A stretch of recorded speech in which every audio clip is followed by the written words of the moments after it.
Ladies and gentlemen, welcome to the Doncaster North Hustings for 2024 for the general election.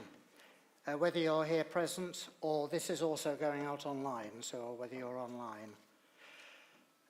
I'm Digby Swift and I'm chairing on behalf of Churches and Community in Sprotbrough. As a formal civil servant, senior civil servant, I help ministers to answer parliamentary questions and with their speeches. I shall not be doing that this evening. There are 9 candidates standing for this election. Unfortunately, this stage isn't large enough for 9 people and it would take too long to get through everybody. So I'm afraid we've had to make a selection of candidates. In accordance with the Electoral Commission guidance, we selected from parties that have more local prominence as councillors or greater representation at the national level and more successful past election results in the area. We also chose those parties that represent a reasonable variety of view from different parts of the political spectrum. On this basis, we selected, in alphabetical order, the Conservative, Green, Labour, Liberal and Social Democratic parties. The last of these because they had say that they have an electoral pact with the Reform Party, who don't have a candidate in this constituency. Unfortunately, the Liberal and SDP candidates had other engagements and were not able to come. We invited them to provide a video, and we're pleased that the SDP candidate has provided a video that we'll be showing during the course of the proceedings.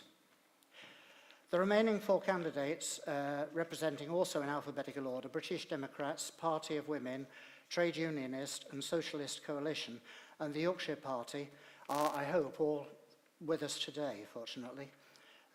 With 3 of them, we're pleased that they've taken up the offer of having a video, showing a video, which we shall show during the course of the proceedings, in answer to the first question. They will be allowed to say a few words after that. But otherwise, this is focusing on these 3 candidates on the stage that I'm very grateful are here with me.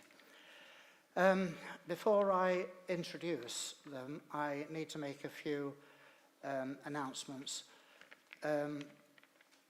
Health and security, if there's any worries about anything, and if you want to know about how to get to the toilets, which you would go through outside to the hall, you can contact either Jim Jewell, he's got his hand up at the moment, and he will be able to provide any advice you need and help there.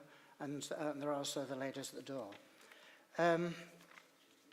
If there was an emergency, I can't see how there would be a fire or whatever, but if there was, or an emergency, you go out through the back doors and go out. Don't go under the tree because that's regarded as dangerous. But otherwise, outside in that area. Microphones, for those of you that are asking questions, and I think you've already been told who they are.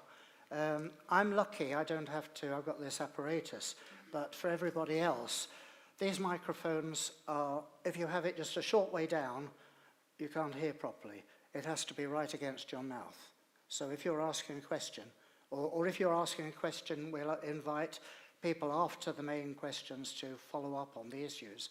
Make sure the microphone's close to your mouth.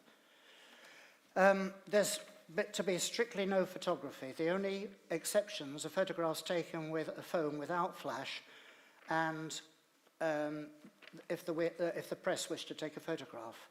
We're videoing these proceedings, and they're online at the moment and will be made available afterwards. They will still be there afterwards. You'll be able to look at them afterwards. I'd like to say about respect. Our democracy is a precious inheritance. It's the fashion today, particularly at the present, not to respect politicians or those aspiring to be politicians, to say they're only interested in themselves and their party.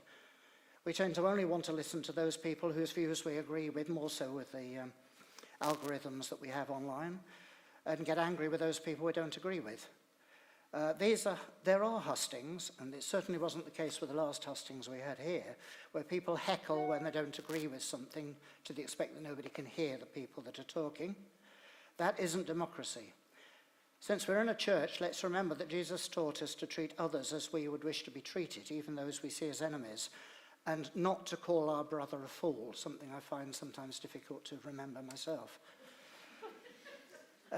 So can we please start by remembering that all our candidates are fellow human beings wanting to help our community, engaging in something that I certainly wouldn't want to myself get involved in. Personally admire their ambition. So let's listen and let others listen to what they have to say, however much we might disagree with them. There will be a short time for brief responses from members of the audience after each round of questions, and time to discuss informally with the applicants over tea and coffee at the end of the meeting at 9 o'clock. We've only 1.5 hours. We want to get as many questions in as we can, so we'll have to be very strict with timekeeping.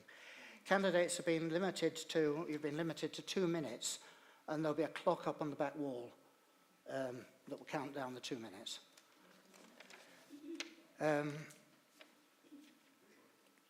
And I've said we have requested, we're requesting you to answer as much as possible by focusing on what you will do rather than concentrating on what others aren't doing or whatever. This is Hustings, not a debate. So it's my pleasure to welcome and introduce the 3 candidates with me on the stage. To my far right is the Green Party candidate, Tony Nicholson, and I don't think you're a far-right party, are you? Tony is leader of Doncaster Green Party and chair of Sprotbrough and Cusworth Parish Council.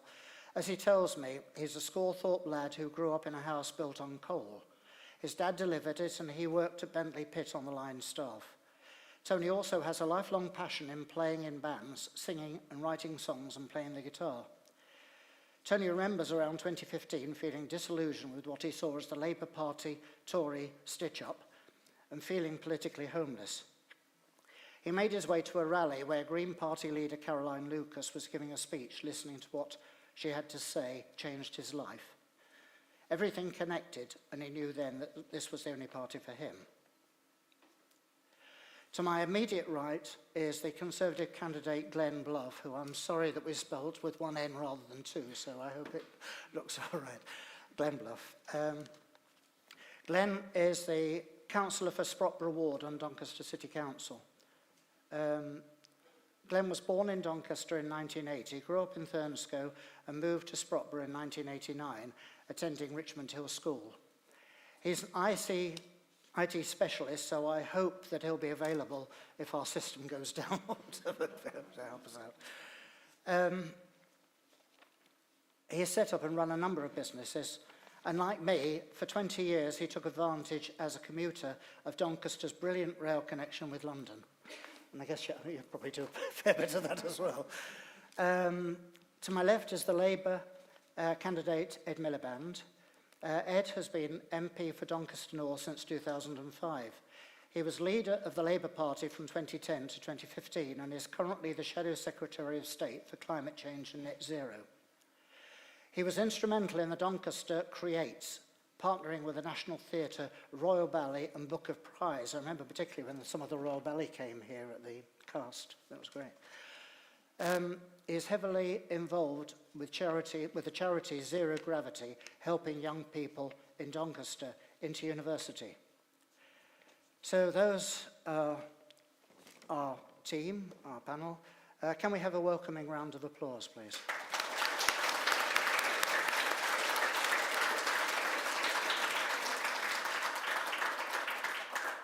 And so now we come to our first question. From Maddie. Is she here? No, over here. You're there. Would you ask the first question, please? Yep. So, why are you standing as a candidate in this election? Tony, should we start with you? For me personally, why I am is because I feel as though Doncaster is... Can you have the microphone? Oh, yeah, sorry. Yeah, well, do pass it over. Yes, sorry. Who said that?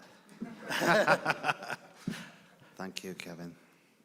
Yeah, I just feel as though we've had a bad shake of the stick here in Doncaster.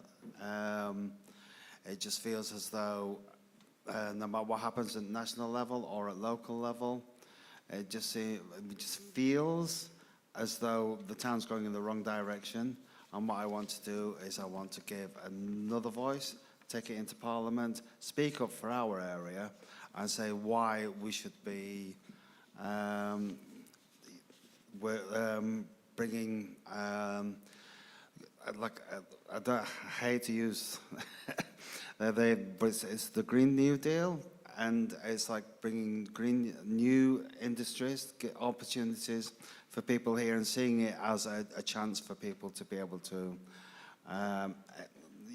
like a new industrial revolution, where obviously we've had that ingenuity in our past, and if we look forward, we have to bring green new industries into our area, and that's going to help us to be able to find employment for younger people, and it's going to be feeding more economy into the local economy, as opposed to taking funds out of the area if we invite multinational corporations in and allow them to exploit our local workforce, and then the profits go out of the area. I know that's kind of a bit wordy, but that's generally the reason why I wanted to stand. Thank you. Thanks very much. Glenn, I'll go to you next, yes. Thanks very much, Chair.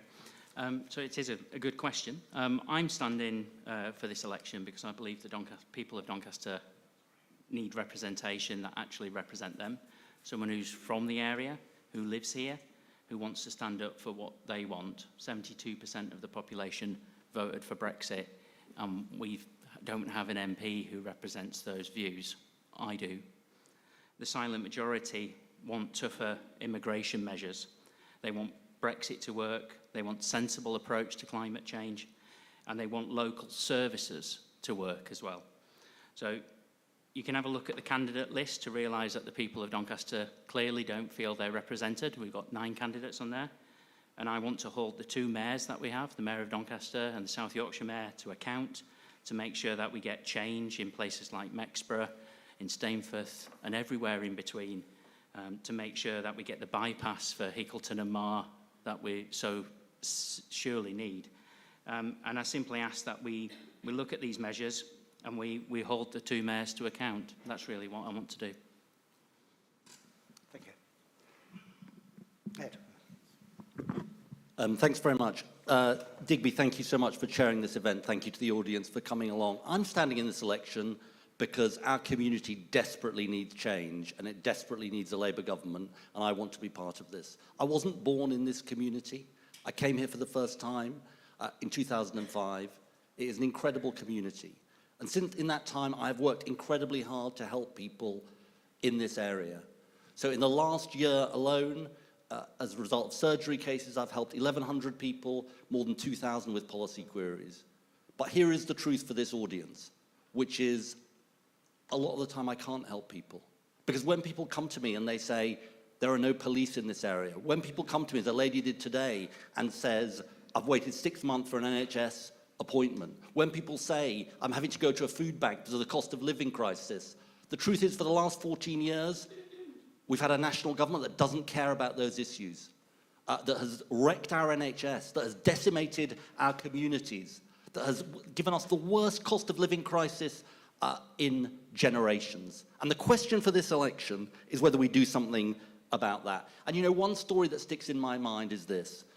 People will know Went Valley Lions that do an incredible job as a charity in the local community. And I remember talking to one of their volunteers, Mick Burke, at Christmas last year. And this is what Mick said to me.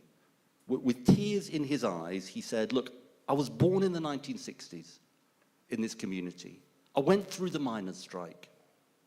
I've never known poverty like I've seen now.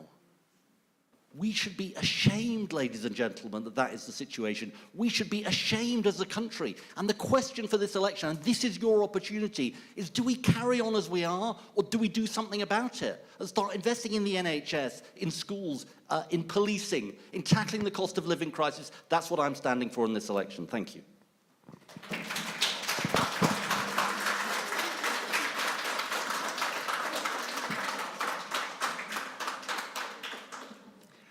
we now have, although Dave Bettany wasn't able to be here and he was sorry that he wasn't, he has sent a video.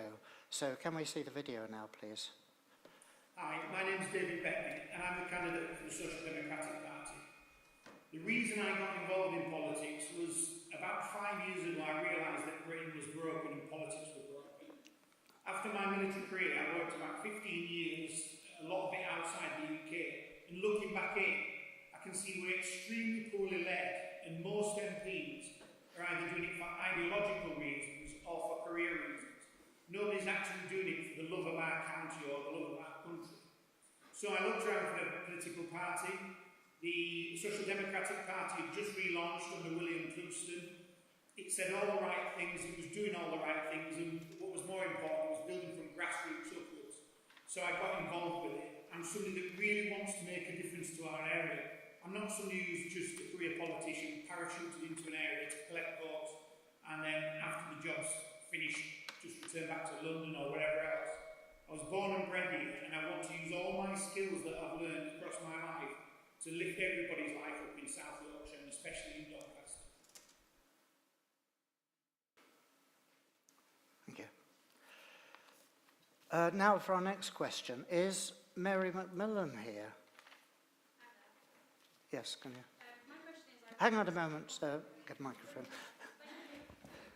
Thank you. I work for a local food bank who serve the Doncaster community, and we meet people with complex needs who are financially vulnerable every day. Can the candidates please tell me their plans to put food poverty on the political agenda and shape policy so that food banks like ours no longer need to exist? Ed, can I ask you to start? Is it Mary?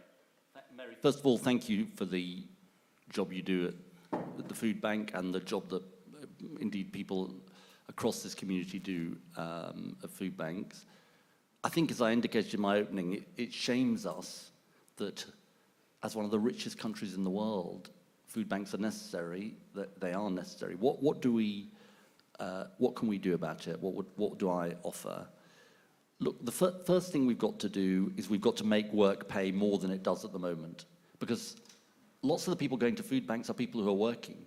That's why we said for the first time the minimum wage, which was a good innovation, and it's good that the Conservative government has kept it, should take into account people's living costs. So it should become a real living wage, not just a minimum. And we will instruct the Low Pay Commission to take into account living costs. It'll be the first time it's done that, and we will equalise it across the ages as well, because at the moment there's massive discrimination when it comes to age. Secondly, my area, energy.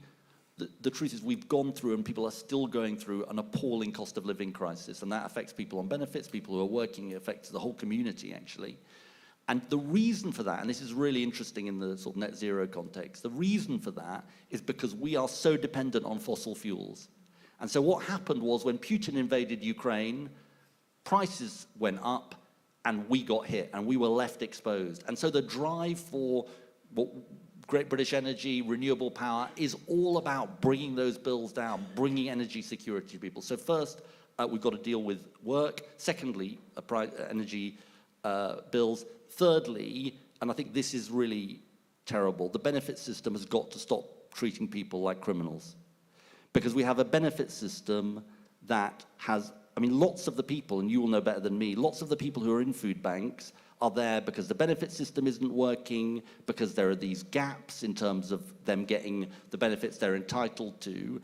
And the presumption that anyone on benefits is somehow cheating the system, of course you've got to deal with people who cheat the system, but the presumption is all wrong in my view, and that has got to change. And I can't promise we're going to end food banks in 5 years of a Labour government, but we've got to address the terrible cost of living crisis that is driving people to food banks, and do it in every aspect that I've talked about.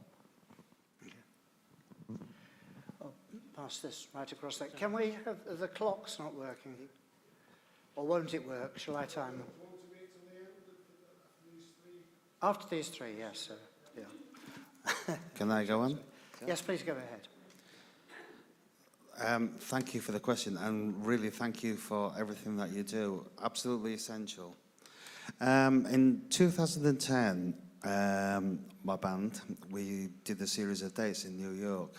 And while we were there, we came across a long queue on, it was just by the side of the road. I couldn't understand what this long queue was all about. So we went, you know, because curiosity. I said, wonder what they're all queuing up for. And we got to the end of the queue, and it was a soup kitchen. And I remember being absolutely shocked that here we are in, you know, the richest, most powerful country in the world, and here's people having to queue up for food. And I couldn't believe it. And I thought, well, that's never going to happen in UK. So here we are, and we've got food banks, and it's an absolute disgrace that we need to have food banks in what is a rich country, and, you know, we can't afford to allow the people who are in, like you say, with food poverty, to be able to manage to, you know, just put food on the table. And of course, there's all those rumours about, myths, I would say, about people who are on benefits, but people who are on the benefits are in work benefits. So there's people going out to work, and they're coming home, and they can't afford to feed themselves. And it's absolutely disgraceful. Now, when we look at the issue is caused directly by the kind of economic system that we live in. It's where we've all suffered through all the things, just like what Ed's just been describing. But some people have not been struggling at all. Some people have increased their wealth during the whole of this period that we've been living through, where we've been struggling. And what we suggest in the Green Party is that we change the system, that we have, we tax those with assets over £10 million by 1%, and those over £1 billion by 2%. And what will happen is it will begin to shift that money that's going up and out of the country to start being able to feed back into the economy, so that people can actually, you know, have a decent life and have a decent just food on the table. I know that's a long-term thing, but we have to change the system. And I do think that looking at what the economic proposals are following the same fiscal rules as what the Tory party have had, Labour are not offering a change. They're offering more of the same, but they're saying that they're going to grow the pie. It sounds like austerity to me. And it sounds like, yet again, the poorest people are going to have to wait until some magic trickle tree is going to bring money down for them. And I don't think it's good enough, and I don't think we should have it. Okay, Thank you. thanks. Thanks very much, Tony. Thank you very much for your question and for the work you do with the food banks. It is interesting that we have food banks now. And some of the things that Ed mentioned about the cost of living crisis, lots of countries have suffered since the war in Ukraine started. Anybody who watched the presidential debates will have heard Biden and Trump both talking about the problems they've got in the US. So yes, there have been increased costs, but inflation has come down. It's come down to 2% now. So that is under control. But if we look at some of the things that kick off why people might want to go to a food bank, why people are struggling, I don't want to give Ed an economics lesson, but just putting the rate of national minimum wage isn't going to help. That is purely inflationary. What you need to do is upskill people, and that's what we've been looking to do. And the apprenticeship scheme has been very, very successful. Now, Ed's been the MP here since 2005, and as Digby said, I had to go to London looking for work because those jobs didn't come here. From 1997 to 2010, those high-skilled jobs weren't here. I was here. I had the capability to do it. And lots of my friends and colleagues all have those capabilities, but there were no jobs here. We had to go further afield. And that's what I want to do. I want to bring those jobs here to Doncaster, to make sure that the people who have the capabilities don't leave the area, they stay here. And those people will bring more people here. Everybody lifts their skills up, and there won't be the need for the food banks because people will have better jobs. The best way of helping people out, both from health and from food security, is to raise everyone's job opportunities. When people have good education and good jobs, they have less problems with their health, They have less problems being able to afford things. Everyone's better off when the job skills are increased.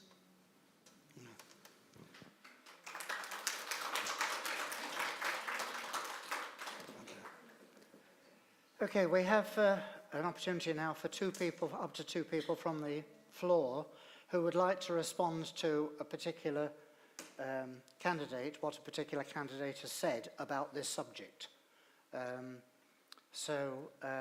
Yes, can you, the lady in white here, can you give your name and then say who you're addressing it to and what the question is? It's Georgina Newman. I'm addressing it to Glenn Bluff.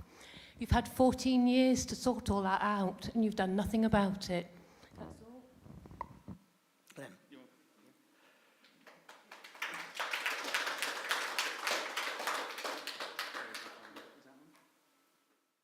Hello? Yeah. Just now. So in the last 14 years, we've come up with the apprenticeship schemes. We've devolved huge amounts of money to South Yorkshire. We've given extra funding to Doncaster Council. There is a huge amount of money for investment in jobs and in the Freeport that's happening in South Yorkshire. And neither the South Yorkshire Mayor or Ros Jones is using that money appropriately. In fact, they're sitting on most of that funds. There are opportunities that could be happening today in Doncaster if they freed up some of that money and started spending it. We have they let the airport close. We could have a great investment in the airport. I can tell you now, that went in front of the South Yorkshire Mayor for that £20 million, and they did nothing about it. Find me the minutes of what was said, because no one knows what happened to that. Thank you. Do we have another question? Yes, not directed to Glenn this time, to one of the other members here. Yes. Well, just a moment, let the microphone. Hello, Could you say who you are as well? Oh. my name is Ben Smith. I'm from Doncaster North, I lived in Sprotbrough, and I now live in Scawthorpe. I think one of the big things I'm currently seeing is we continue to talk about wider, bigger government, but we don't talk enough about Doncaster North specifically. You've been in Doncaster North now 18, 19 years, and I appreciate there were times where the last 14 years have been Conservative. But why is it in your time here, you've been here longer than this Conservative government, yet it still continues to deplete? You're meant to be a driving factor for change here, and you are not. You spend more time in London away from here rather than backing up and promoting change such as the airport. I mean, it's completely untrue. Thanks for your question. Look, let me tell you some things I've done. I've won funding for Stainforth as part of the town deal.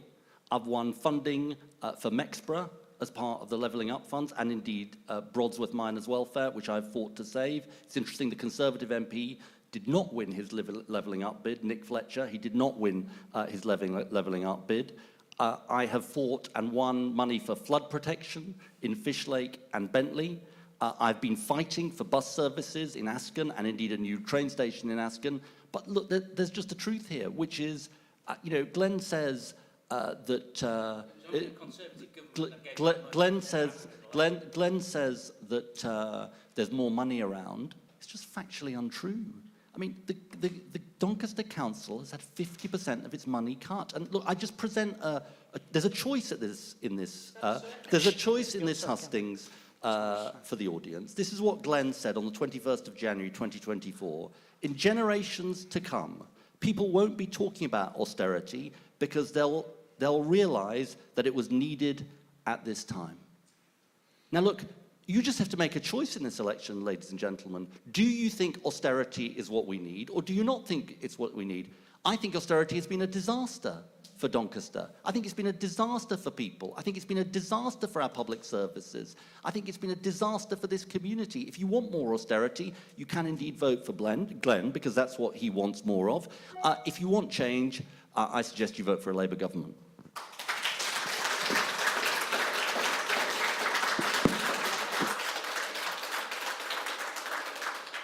Thank you, and I'll remind you that you do have an opportunity at 9 o'clock. Hopefully all three of you are staying, and you'll be able to tackle people individually at that stage. Can we now, we have some video presentations from Catherine Briggs and from Christopher Dawson. We'll show them both together, and then if they want to edit anything afterwards, they can do.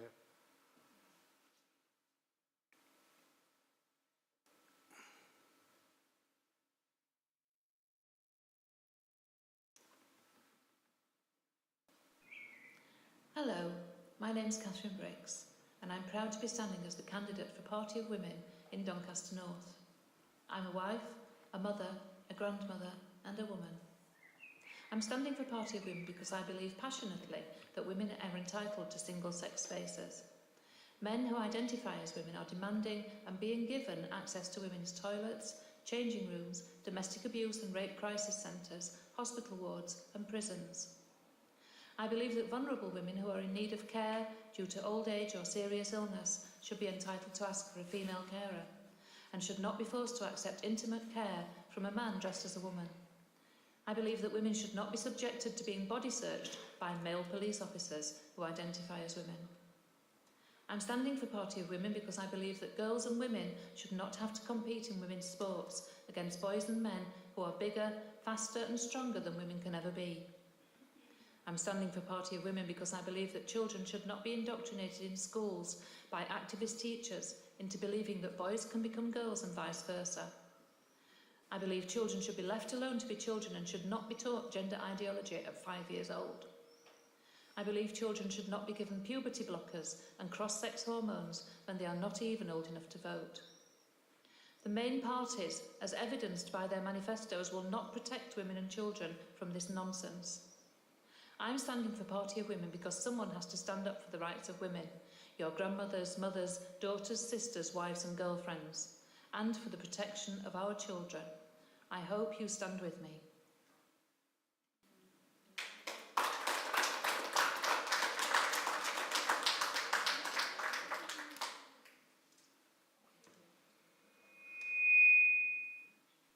Hi, I'm Chris Dawson. I'm the Yorkshire Party candidate for Doncaster North. Just like to tell you a bit why I got into politics. Like many people, I think when you only have to look at the amount of people who vote now, there's no real party that ever really seems to want to prioritise the north of Doncaster, nor Yorkshire as a whole. You know, you look at Labour and Tories, they're the same. You know, the big two, they have a monopoly on everything. And I want to see something like devolution for Yorkshire, rather like what Scotland's got. They get an extra £2,600 per head.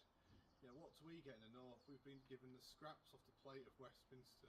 And I'd like to see change, and real change, not the change that Labour promised, not the fantasy land that Ed Miliband promises with his energy company, which is private, privatised money and other nonsense.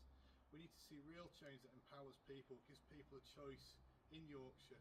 We need Doncaster North to have real, proper Yorkshire change. And I'd like you to start thinking about voting for the Yorkshire Party, because I promise, I'll bring out the best for us.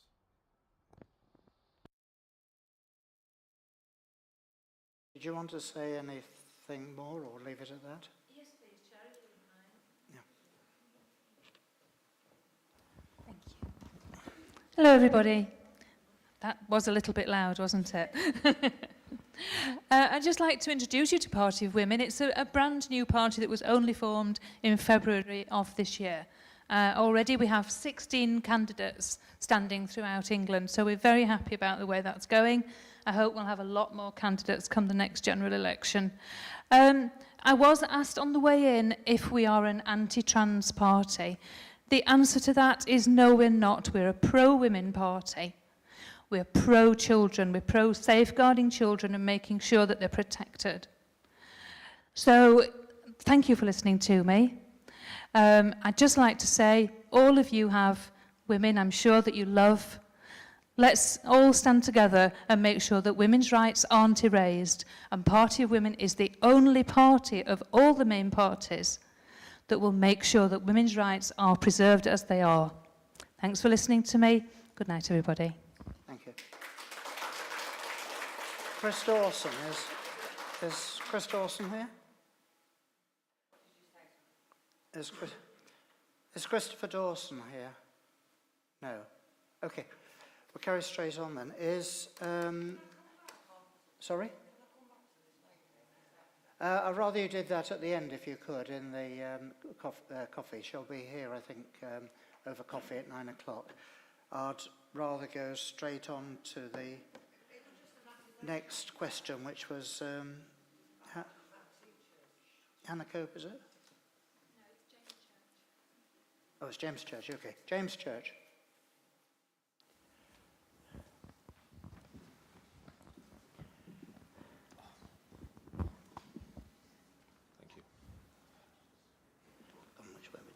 What effects have been caused to the nation's health and prosperity by the huge NHS waiting lists?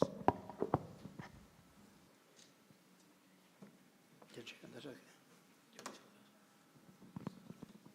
Thanks, James, for your question. So to answer your question, and also to just pick up on a point that Ed made, austerity, as was mentioned earlier, was necessary, because when we went into the pandemic, we had the money to be able to deal with it. And without having austerity, in 2000 we had a surplus in this country, the last surplus we had. And after the Labour Party nearly bankrupted the country by 2010, this government, through austerity, nearly got us back to a surplus for 2020. Had we not done that, we would not have been able to afford the running of the NHS during the lockdowns and the pandemic. So yes, austerity was necessary, but the NHS has suffered problems. Now, I don't think the NHS problems can be solved with more money. The waiting lists are incredibly long. We've had problems with the doctors, with the strikes. We've got various different people wanting different pay rises. And I do think the NHS has got some serious problems and it's going to take time to sort it out. But I don't think giving it any more money is going to help. What we need to do with the NHS is it's a management problem. We need to learn how to manage the NHS properly. We're spending money in the wrong areas. We're not spending it enough on frontline staff. Now, in our manifesto, we've committed to spend money on 92,000 more nurses and 28,000 more doctors. That's frontline staff. What I would want to make sure is that no more money is spent on the management layer.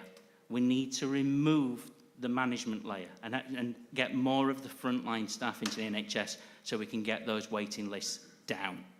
Too much is being spent on managers who are probably on 100,000 plus and not on the frontline staff. Thank you. Ed? I mean, look, I think this election is absolutely crucial for the future of the NHS, James. I think it's a really, really important question that you ask. Let's start with some facts. The NHS over the last 14 years has had the worst settlement in any period in its history. Worse, I wasn't a fan of Mrs. Thatcher, but it's even worse than in that period of the Conservative government. It's not mysterious why the NHS has had such problems, and they began well before the pandemic.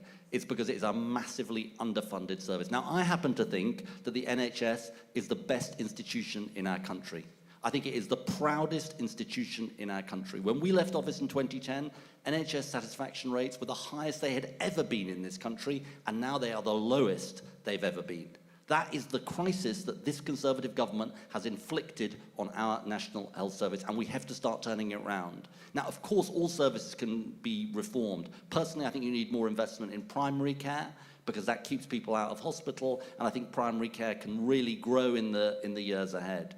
But you know, the idea that Glenn says that it can't be solved with money, the NHS problems, when we have an aging population, when we have all these demands on it, is completely wrong, in my view. Now, what would the Labour government do? What we would start by doing is having 40,000 more appointments each and every week in the NHS, paid by cracking down on tax avoidance and the so-called non-dom taxes. That isn't the whole answer for the National Health Service, but it is a start. We have to remove this terrible backlog. Because, you know, as I said earlier, I met somebody today, an elderly lady, she'd been waiting she had a heart murmur, she'd been waiting 6 months to actually be seen for her heart murmur. And there are countless stories and indeed people dying on NHS waiting lists. We have to turn it round. This election is I fear, the last chance to turn it round, and that's what Labour is standing for.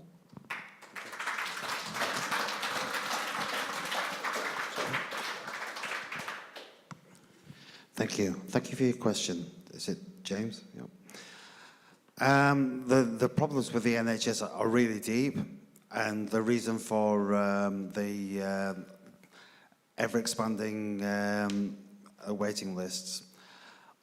What we've seen is over the past 14 years at least is the creeping privatisation of the NHS. People may not be aware of what's going on, but contracts are being awarded to different companies that are badged as NHS, but they're not NHS. And that means that the funding that we think is going into the NHS to improve the NHS is going to these private companies, and then it's being paid out in dividends and CEO wages. And what this means is that the increased funding that we've had to the NHS, which is what the present government says that they've been paying out, is not being paid out to the NHS. It's being paid out to private firms. And what will happen is if we end up with another Tory government, is that we're going to have an expansion of the same thing going forward. And I am worried about what happens when Labour come in, because let's face it, Tories are toast.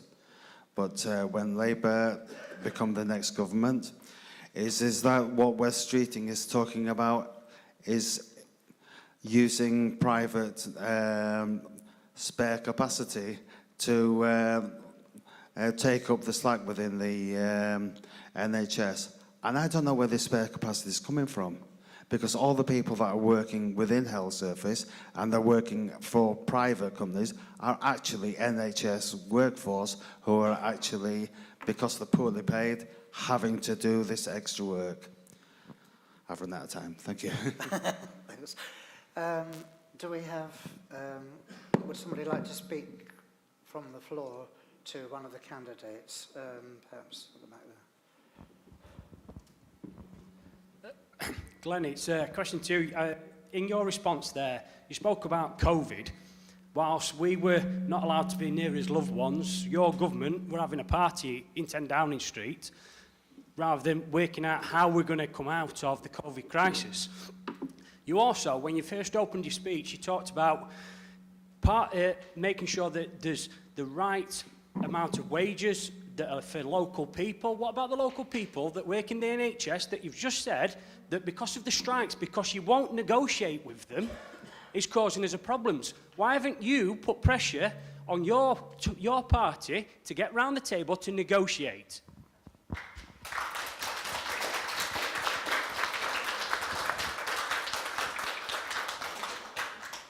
Thanks very much. I appreciate the sentiment that you think I would have any impact on persuading my party to negotiate, but if I did, I would gladly have that conversation.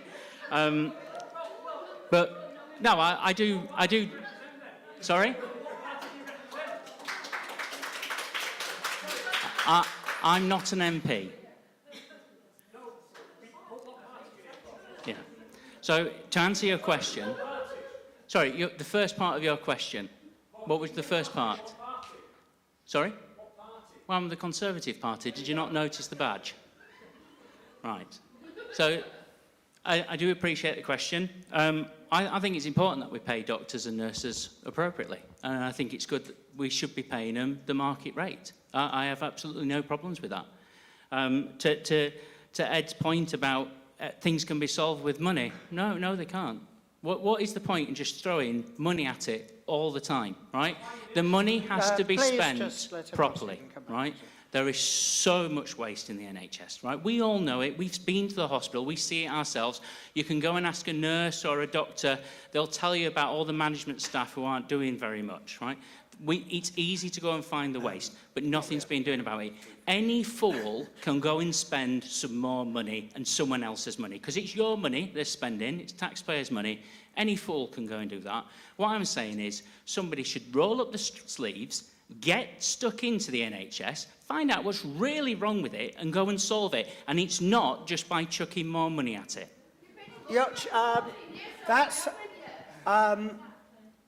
People feel obviously very strongly about this, both here and there. But I think it's better you take this up afterwards, or we won't get through to any of the other questions. Is there a supplementary question?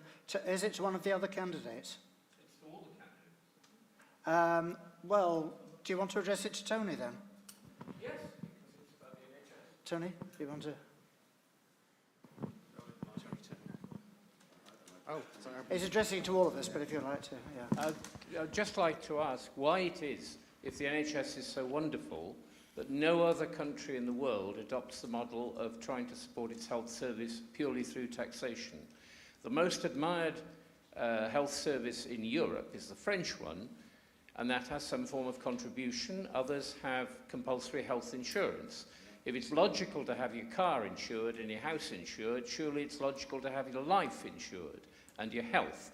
And if that is if that is directed through usually a choice between competing health insurance firms, it provides an element of competition.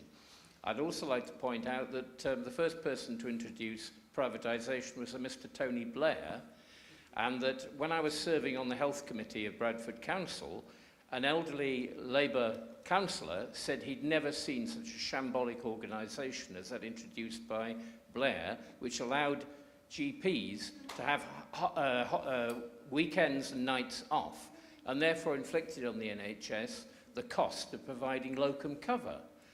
The NHS has never really recovered from that.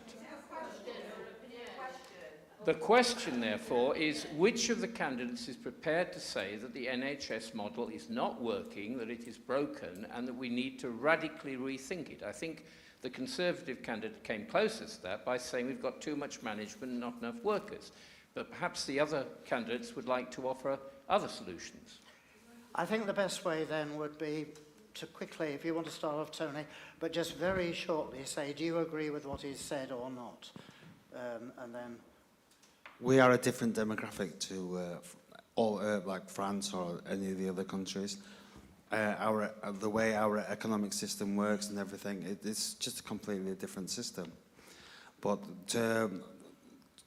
talking about the way that the NHS is funding and the way that it's run, is that what you're proposing is an extra tax for people, because that insurance would just be an extra tax on top of them. Currently what's happening is that you pay your tax, and that you get your health. If you have to go into hospital or you have to go and see the doctor, then it's free at the point of delivery.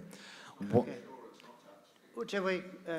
Can we pass to Glenn now, please? But national insurance is not the only tax that goes to the Sorry, NHS. well, he hasn't answered this. If the Labour are so good at the NHS, look at Wales, where Welsh people are coming to England to get treatment because the length of the... Can we please listen to what people are saying here rather than shout at them and let them come back? Thank you. Just a couple of quick points. Look, first of all, we should know what's going on here, which is this is the slippery slope to NHS abolition.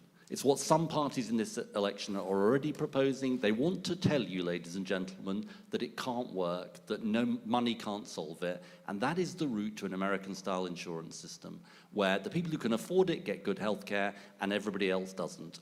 And let's just be clear about this. Secondly, on efficiency, the Nuffield Foundation, which is the most distinguished study on this, has always said consistently the NHS is one of the most efficient systems in the world.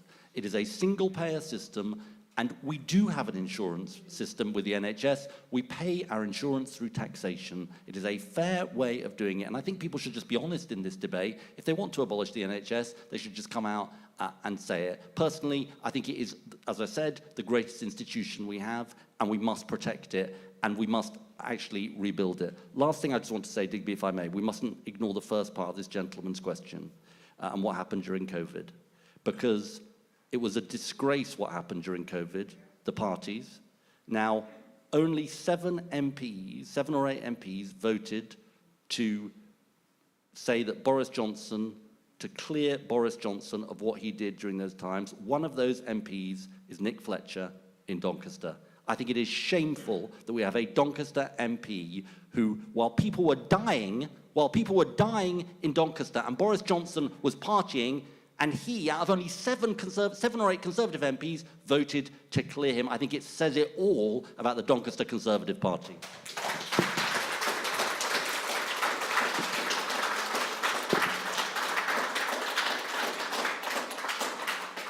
Right, can we now have the final video from Andy Hines, please? Hello, I'm Andy Hines, and this is why I'm standing in the general election 2024. I want to give a working class voice to working class communities that have been forgotten over the last 40 years by successive governments in Westminster, both Conservative and Labour. Over the last 40 years, we've seen a significant decrease in funding for the area. We've seen the closure of many of our public services, housing offices like the one here in Stainforth, just left to rot. This happens across the whole of the constituency in many of the places such as Skellow, Bentley, Asken and Tollbar. Many people tell me on the doorsteps that they feel that they are the forgotten communities. Neil Kinnock didn't back the strike in 1984, and that led to the defeat of the miners in 1985, which has led us to the high rents, low pay, 0-hour contract, our NHS on its knees, our schools crumbling and farmed out to private contractors in academies under the guise of some sort of public-private partnership. The working class will never have any security, job security, housing security, or decent pay and conditions while ever we allow the system that we have today to continue unabated and unchallenged. So on the 4th of July, come out and vote Andy Hiles, Tusk, Trade Union and Socialist Coalition for real change and to give a real working class voice to working class communities.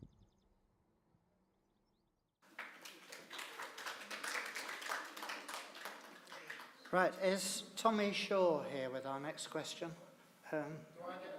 Sorry? Oh, sorry, yes, of course you do. I'm sorry, yes, of course you do. You're dead right, carry on. We're socialists, we're easily forgotten, we do forgive you. It happens all the time. I'll just be very, very brief. You've seen the video. I am the most left of all the candidates. He just goes, me on the ultra left, and it just again goes right, ultra right and far right. So you've got plenty of choices to the right. I'll answer all your questions very quickly. On the NHS, next Sunday will be the birthday of the NHS, the 7th of July. So I believe absolutely in a publicly owned national health service, owned by us, funded by us, for us. I am still a believer in cradle to grave healthcare, contributed by means, available by your needs. So nobody, we've got people in this country can't afford to buy food, let alone private health insurance. If you need it, you need it, and when you need it, it shouldn't be a question of how much cash is in your wallet. On all the other problems we've got, I'll say the same thing. Railways, I'm the only candidate with the only party. Nationalisation, thank you very much.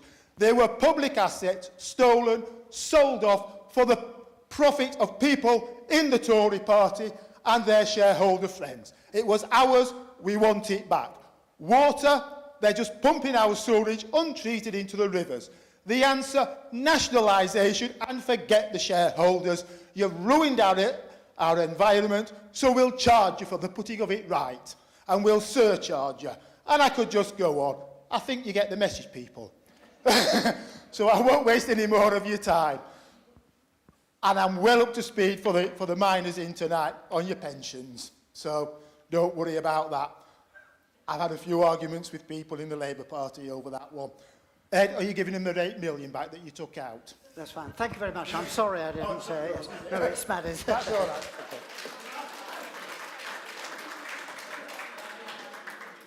Okay, the next question then, Tommy Shaw. Is Tommy Shaw here? Yeah. Hiya. My question is, young people are the future of this country, and I'd like to know what you would do for young people to help them develop and grow in this constituency. Tommy, thanks for your question, really important question. The most important thing is we've got to give young people hope back. And because I think too many young people feel they don't have hope.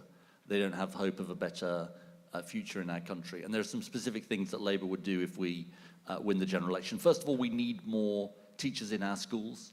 I think actually our teachers do a brilliant job in our schools, but they're under huge pressure. And we have a plan for 6,500 new teachers. It's going to be paid for by VAT on private schools. Some people don't like it. It's a different, and I understand that some people don't like it, but it's the right choice. It's the right choice to get more money into our state schools. Our state schools are incredibly important. There's nothing more important than education to set people up for the future. That's the first thing we need to do. Secondly, my area, if we are in government, if I'm appointed the Secretary of State around energy, is the huge growth opportunity of jobs in the future. And the sort of next part of what we've got to do for young people is get them jobs, and get them jobs so they don't have to get out of Doncaster to get on. And, you know, some people talk about net zero as being about tackling the climate crisis, and of course it is, and it's the right thing to do for future generations, but it's the right thing to do now to get the jobs of the future. And there is this global race on for the jobs of the future. In hydrogen, which Doncaster is doing well at, and actually South Yorkshire is doing well at. In manufacturing of wind turbines. In a whole range of areas, service jobs, manufacturing jobs, good manufacturing jobs, trade union jobs at good wages. We need to have those jobs coming to South Yorkshire. We need those jobs coming to the north of England. We need those jobs coming to Doncaster, and we can make them that happen. Last thing I'll say is this. I make no apologies for saying this. The biggest long-term issue our country faces is the climate crisis. It's what your generation is going to have to face, and that is why it's absolutely at the core of Labour's plans to lead in tackling this domestically and internationally. That is the way we give a good future for young people in Doncaster.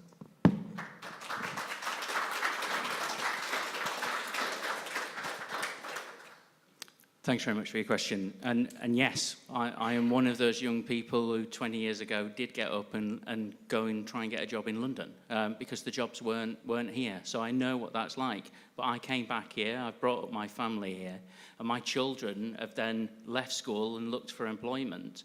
So my eldest son is in a degree apprenticeship, and my other son is now looking at apprenticeships as well. And I'm immensely proud of what we've done in this country regarding apprenticeships. But it was me who pushed that with the schools. The schools weren't really interested in pushing degree apprenticeships and some of the foundation apprenticeships that are available. They really wanted to try and get that accolade about going off to university. And I think the apprenticeships are fantastic, and the T-levels that have been introduced as well. So I think they're great opportunities for young people in this area, and they should be supported and promoted within the schools. A lot of those apprenticeships do appear outside of the area because those employers aren't necessarily in Doncaster. They're often in Sheffield or Leeds or even as far as Birmingham or London. And what I would like to see is that through the regional mayoral authority, that we support that travel to those areas. Sheffield should be relatively easy for us to support and to subsidise, so that students who are doing the apprenticeship can actually get to Sheffield either subsidised or even free of charge, because we could do that through the devolved powers through transport, through the mayoral authority. And I'd like to see those kind of schemes in place. I am the ward councillor for Sprotbrough under the City Council. I have written several times to the Mayor of Doncaster, to the South Yorkshire Mayor, and to South Yorkshire Transport Authority to see how we could get that introduced. And that is something I would definitely look to try and pursue. Thank you.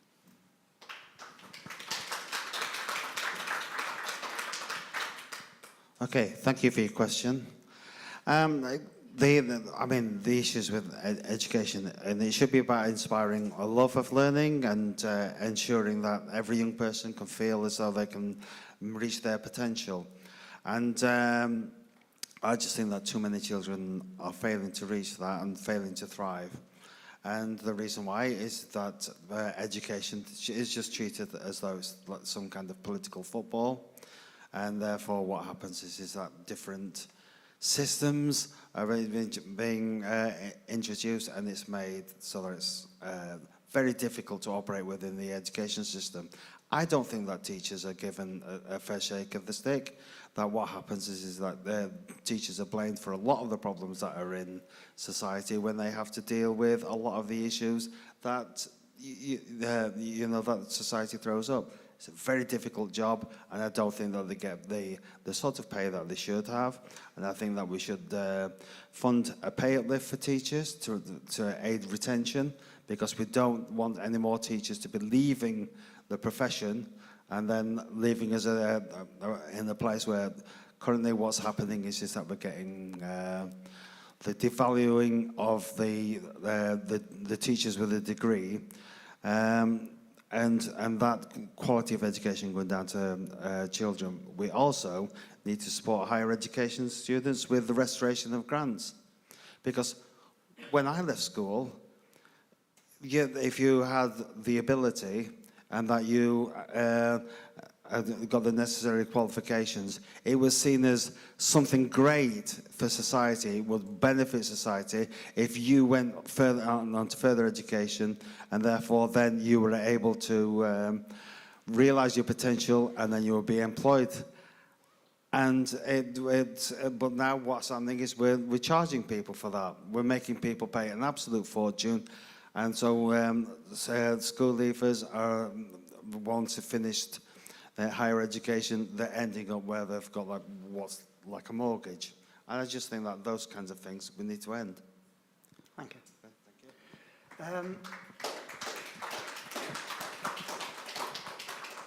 Who would like to ask a supplementary question to one of the people? Yes, here. Maddie.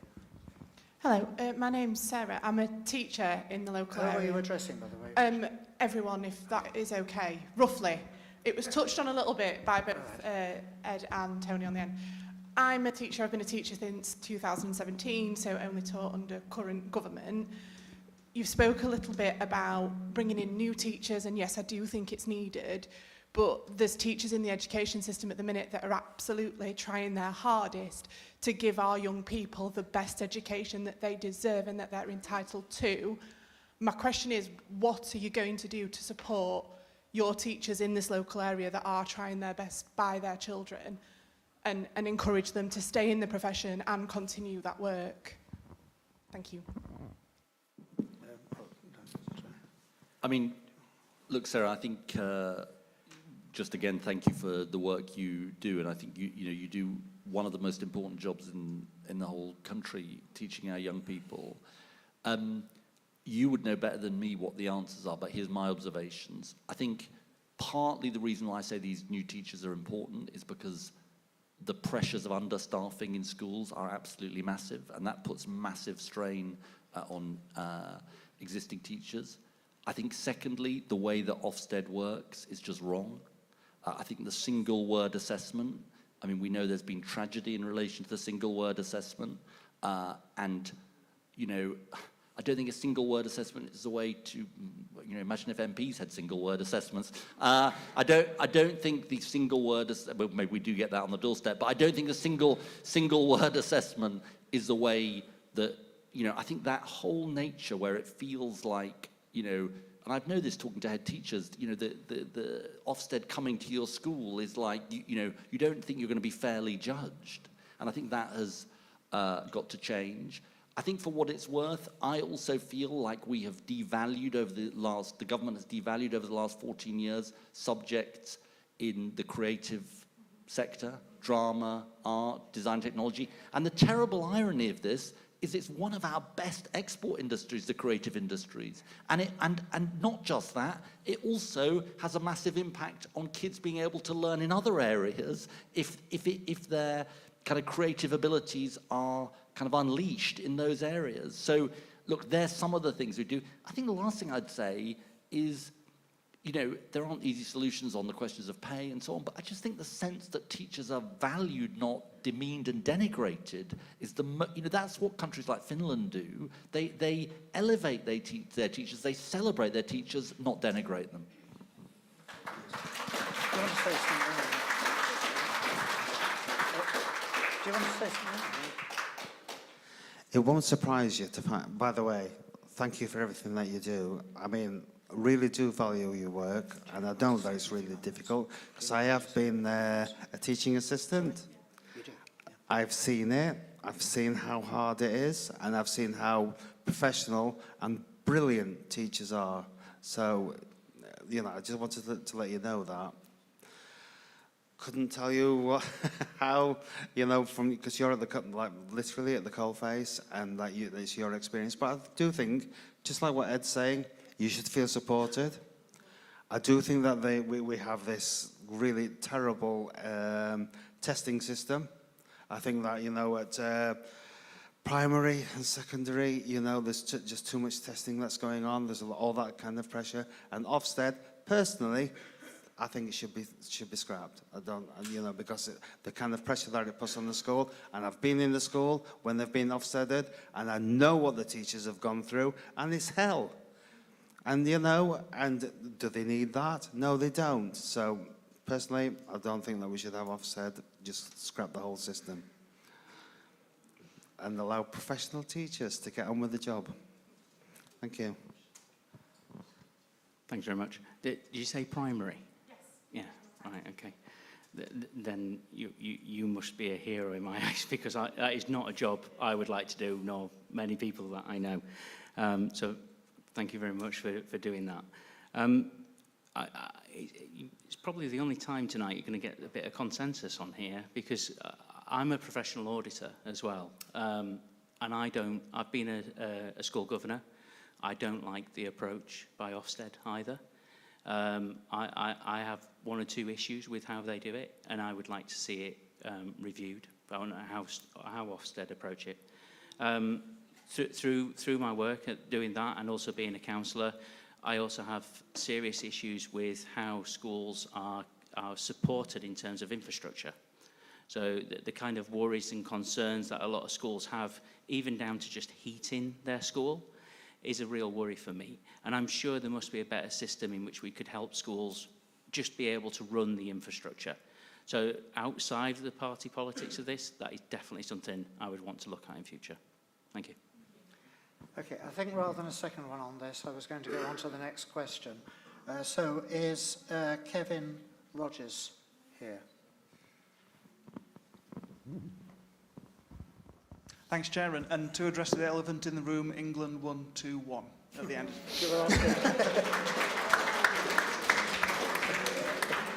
Okay. So, how will you support transport in the rural west of Doncaster? Many communities lack regular and convenient bus services, which creates difficulties making medical appointments and meeting friends and family. Tony, do you want to start? First of all, thank you for the question. And now you've ruined my evening's viewing. So, it's a mix. Transport. Absolutely. I mean, I've been working with Better Buses, which is a campaign group, trying to bring buses back under local authority control, because I think that the whole privatised bus service, it's just not worked. It's not working. And then absolutely, that's the nub of it, is that people who live in rural areas, is that, oh yeah, got an appointment, but can you make it for 3 o'clock on next Thursday, because that's when the buses run. You know, it's absolutely shocking. Now, I understand why, if you're a private company, why you would cut services, because what you want to do is you want to increase profits. That's what you want to do. So those areas where, well, we're not making any money with that, on that, we'll just get rid of it. For a bus company, it makes economic sense. But for society, it's an absolute disaster. Because what it's also done by us having a cut in the bus services that go to all these rural villages, which I don't know how many people here actually live in rural villages, but I do know we have an issue with buses just coming through Sprotbrough. So, you know. Is that it's also led to an increase in traffic, which then we've got like loads more cars heading into town, out of town, traffic jams, pollution, all those things. And all what we need to do, bring buses where they belong, back under local authority control, and end this privatisation nightmare. Thank you. What you can do if you want. Thanks very much. Thanks very much for the question, Kevin. So, as you know, the bus service in southwest Doncaster is terrible. You can't get to Mexborough on a bus from Barnborough. I've got lots of residents who complain. I've had one resident who had to get a taxi from Barnborough to Montague Hospital. That's crazy. It's less than a mile. I think it cost us £20 or something. It was a ridiculous price because they had to add the fee from coming out of Doncaster. If you want to try and get to Mexborough at the moment, you've got to go into Doncaster and then come back out again. It's absolutely crazy. And there are numerous routes across the whole of Doncaster that are the same in the rural area. Now, unfortunately, I'm not entirely sure what the plan is to bring it back into local authority control. That it's a devolved power. The South Yorkshire Mayor can do that. But I understand that his idea behind this is basically to hand it over to a private company to run and just badge it as a local authority service. I'm not entirely sure that's really going to solve the problem. It'll just be an expense that he'll have to do. I understand the technical point is we can tender those specific routes and pay for them individually as a local authority. I don't know the technical details. What I do know is we definitely need a better bus service, and it needs to come out of the South Yorkshire Mayor's funding.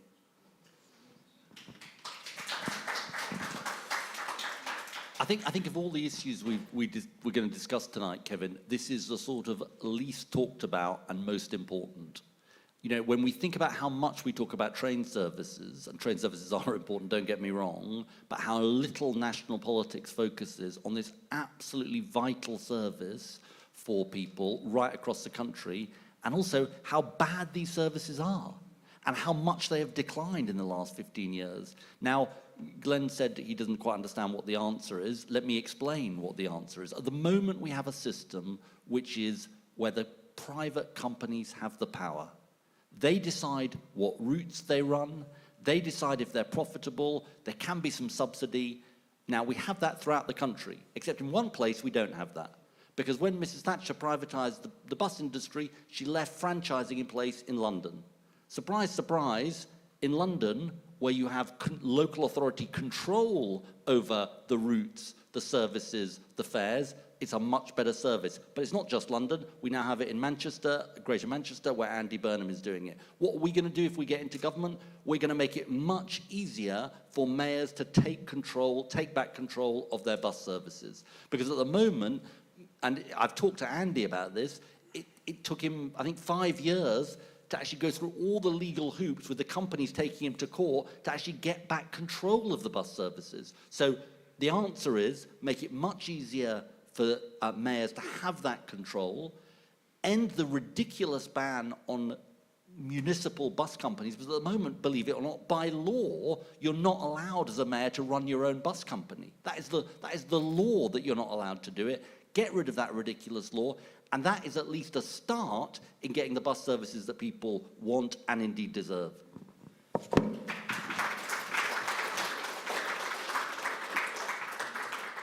Is your question for a particular candidate? My question will be generally for the panel, but particularly to Mr. Miliband. All right, well, perhaps let's make it to Mr. Miliband then, straight that way. Okay. Good evening, audience. Good evening, panel. Good evening, Chair. My name is Keith Sharp. Sorry, carry on. My name is Keith Sharp. I'm the local organiser for the British Democrats and also a tireless activist, shall we say. I want to address particularly yourself, Mr. Miliband, regarding real democracy versus fake democracy. And I'd like to ask you, will you confirm or deny that the person who decided which candidates could and couldn't personally represent themselves and their parties, Maddie Morton, is an avid supporter and member, question mark. I don't think this is, I think it's very relevant, actually. Can you cut the microphone off, please? And can we have a proper question, please, about this? Freedom of speech. Well, you can discuss afterwards. You're welcome to discuss afterwards. This is not responding to the question. Is there anybody that wishes to respond to a particular question about rural transport? No? Oh, we can go straight on to the next question then, otherwise. Etty Brockman, I think, has...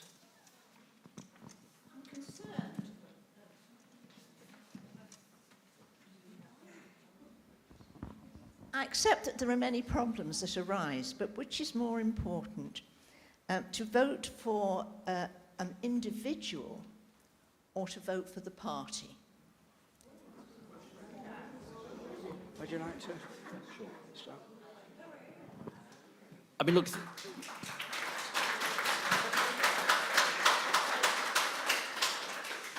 thank you for the question. I'm standing on my own record, on my own plans as part of a party, but, you know, the individual really matters.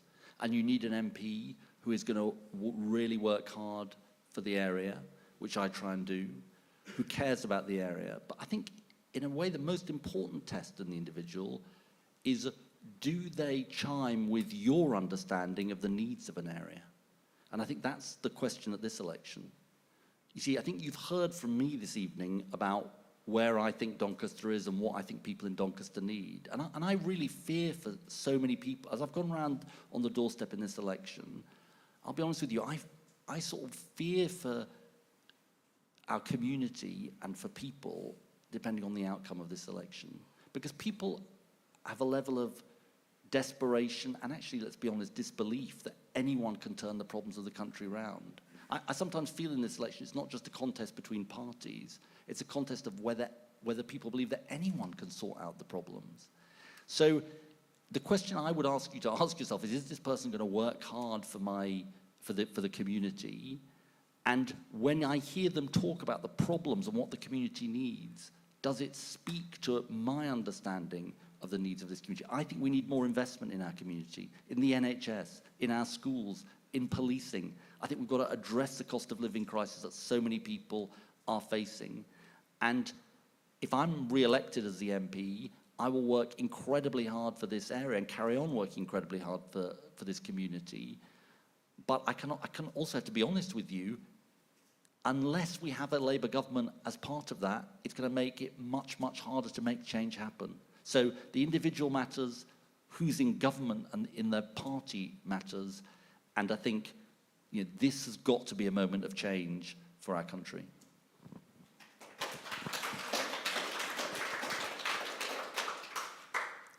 Thanks very much for your question. In some respects, I'm going to echo a little bit of what Ed said. It really does matter to me that you pick the individual. In 2016, this area voted 72% for Brexit. That vote was frustrated over and over and over again by its representative. He did not stand up for this area. He openly admits he didn't want Brexit. He didn't want us to leave the EU. And when Labour come back into power, if that's what happens on Thursday, they will find every way to try and take us back in some... Are you ruling that 100%, Ed? 100% we're not going back in any way. I think that's a very interesting policy departure. But I can tell you now, Labour will take us back in one way, shape or another. He does not represent this area. The multi-millionaire, London-living Ed Miliband does not represent the working class of Doncaster. Not at all. So all I'm asking is vote for the individual. Vote for somebody who lives here, who's grown up here, who understands. He has no understanding whatsoever why 72% of the population voted for Brexit. None. So vote for the individual.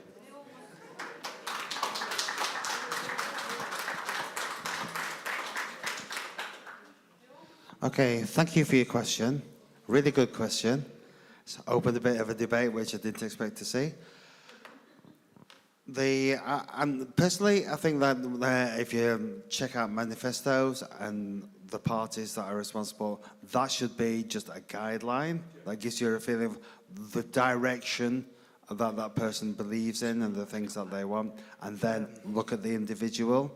Because you know, I'm assuming you don't know who I am, and this is the first time that you've ever met me, and therefore you can only form opinions about the sort of answers that I'm making now, and my track record as being the chair of the parish council, and the things that we've changed over the past 3 or 4 years, trying to make it more responsive to the needs of people in our area, and I think that it has to be that. It has to be like the signpost from the party, but At the end, it's the individual and how they conduct themselves, their track record and what they do. And that, I hope, is how everyone should. Okay, I think. Where? Is that my mum? Yeah. Oh, but no, it's not the end if you wanted to. But yes, thank you. I mean, I've really got nothing more to add, but yeah, the individual, but the party is just a signpost to let you know the general policies, general direction that they're in. Okay, thank you. We're running late. I know they'd like to respond to each other and everything else, but we've almost finished at the end. And what I wonder if we could do, just to finish off perhaps, is the final question is something that could be answered very quickly in less than a minute. Is Ben Smith here?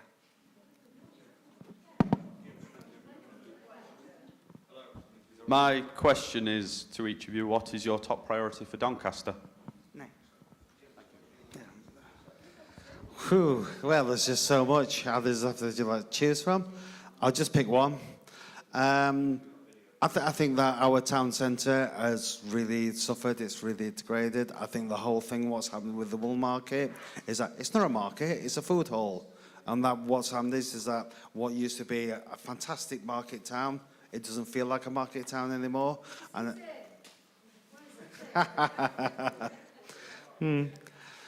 yes, but if there's a London town, and it's a London city, so we have Doncaster City with Doncaster Town, and that's the centre of Doncaster where trade and commerce should be happening, but what's happening is that it just feels as though that's been degraded. So what I would like to see is I would like to see companies like MAM shown the door, and I just think that what we should be doing is we should be running our town, our city, ourselves, and being democratic decisions that are made with so that people feel that they've got a stake. I don't think that people feel that they've got a stake.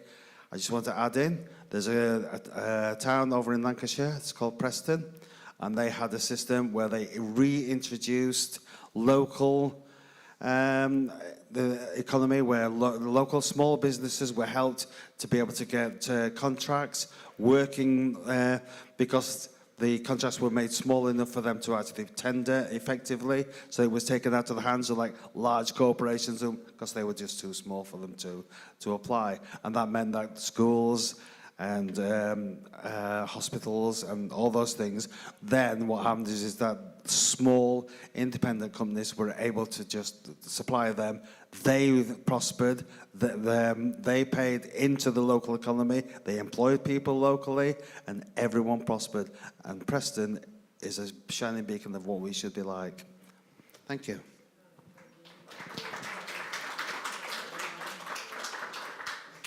Thanks very much, Tony. Thanks for your question, Ben.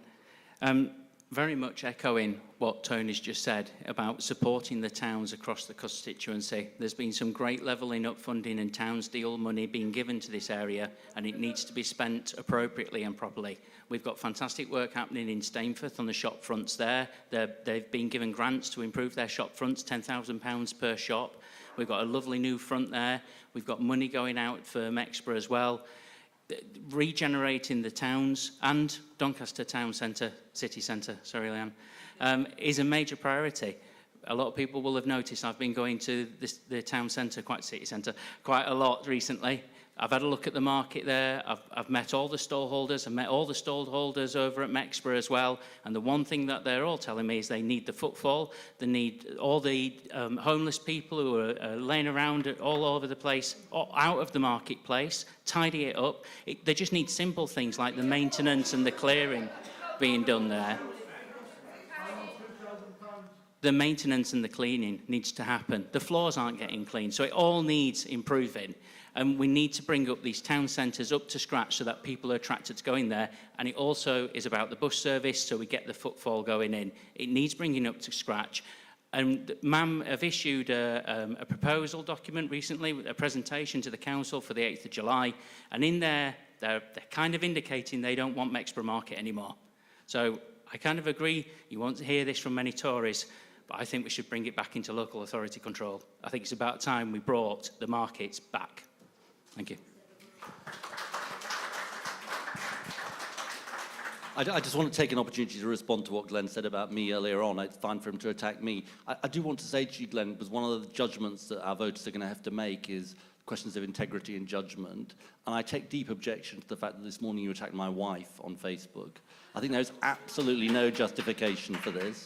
I think, as I discovered in 2015, there are ways of losing with dignity and there are ways of losing with indignity, and I'm afraid I think you've chosen the latter path. And I think it's genuinely disgraceful. Anyway, back on the question, look, I think it's completely right to say that we need investment in our city centres, and in our case, in Doncaster Town Centre. I think we should stop running down Doncaster, by the way, because I think too many people in the Conservative Party spend their whole time running. I had a small business owner saying, why are these people running down our city centre and actually driving people away from it? But the truth is, and this goes to the heart of this election, the truth is that the fate of Doncaster depends on, do Doncaster people have money in their pockets, or are they going through a continual cost of living crisis? Are we investing in our public services, our health service, our education, our police? Because so many people complain to me, rightly, you know, I don't get the policing I need, where are the police? Well, that's because the number of police have been cut massively, because they got rid of neighbourhood policing. So, you know, we've got to turn around, we've got to make the city centre better in all kinds of different ways, but only by addressing the deep problems that we have as a community, which are caused by our national government, are we really going to turn this round. And that's why this election matters. Unless we start investing in our communities again, things aren't going to improve. And so the thing I'd close by asking you is, please use this election as a chance to get the change we desperately need as a community. I'm hopeful, actually. I think we can start to turn things around, but we need a Labour government to do it. Thank you.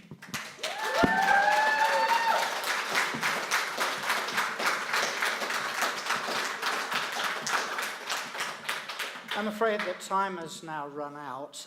Afterwards, I'll just say a few words before we do, but there is tea and coffee in the area, in the foyer. Will be available for people, hopefully. It looks as if it is ready. And you will be able to, if over the next half hour perhaps, people can talk to the candidates and follow up on some of the issues that have come up. I'd like to say that all the questions submitted, not just those that have been answered here or discussed here, all the questions are going to be given to all the candidates, which I hope will help them to take account of those further on. As I said, the proceedings have been online and will stay online through the website that you saw when you registered for this event. Finally, I'd like to thank all those who made this possible. Our two Sprotbrough churches, St Mary's and the Methodist Church, members of our team. I don't like singling out particular members, and I probably shouldn't, but I really think I should say Maddie Morton, the lady who's been handling the microphone, who was actually the inspiration in the first place for this time, for getting this going. And also I'd like to thank Matt. I mean, everybody here with the equipment, but Matt has, with all the stuff that he's put into it, he's not here today, Matt Beckingham, but setting up the registration process, setting up all the AV and so on. But everybody, and the person looking after the coffee, the person looking after the IT. And also, all of you who've taken part, and it has been lively, it's been good, I think. I hope people have found it was worthwhile. Strengthening democracy in this constituency, and especially our candidates for being ready to submit themselves to the exacting questions and so forth. So thank you all, and can we give another round of applause?